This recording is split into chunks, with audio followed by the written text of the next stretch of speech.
Hi, everyone. This is discussion topic number 5 about Tessa, the eighth grader who, the question is, what should the team do as far as her IEP? Should they meet to review and revise it?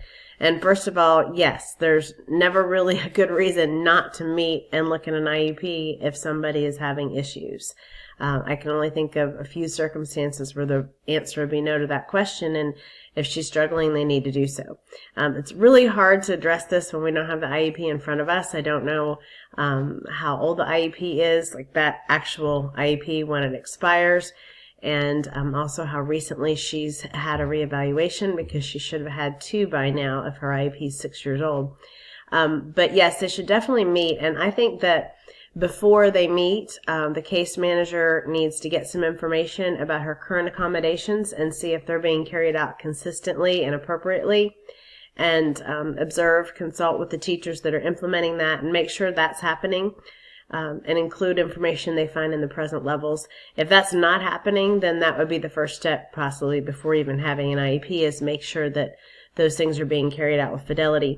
But if they are, all that information goes into present levels, and given that she's had some disciplinary issues as well, there could be a connection to the disability if she has social skills goals set up, so there could be connection. I would make sure that when you invite the parents that you let them know why you're having the meeting, even though it's not an annual, and so they can be prepared to better share any information that they may have to help. I also think this is a meeting that Tessa needs to attend. Given her age, I think all 8th graders should be attending their IEP meetings, but she's probably going to have the best information as far as what is going on, why there have been changes, especially with the disciplinary issues, what's working for her and what is not. So she definitely needs to be there. Not knowing how long those goals have been there, I don't really can't say whether they should be changed or not. Even the one that's mastered, they may need to look at maintenance. And the ones that are not, they may need to look at how they're supported and how they're working toward those goals. So without that data, I don't feel like I could speak to what goals should be changed, but I do think they need to look at how her services are conducted, if she needs additional service or different service, accommodations, modifications. If this is a case where those things are cut and paste every year in an IEP, then they're not going to be appropriate. But without knowing that background, again, it's hard to say. But having her consult with them and the teachers, make sure all that information's in the present levels, the input's in there, see what changes she needs to be able to reach those goals better. And it's possible additional goals are necessary, and that can be done in an amendment as well.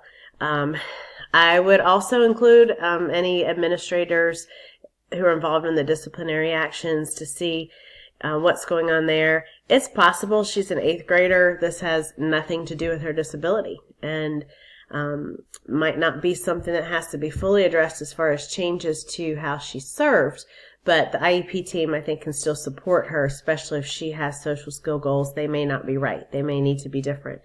And if they are significant, then I think it's time for a behavior intervention plan as well. It states in the IEP is that, does she have interfering behaviors?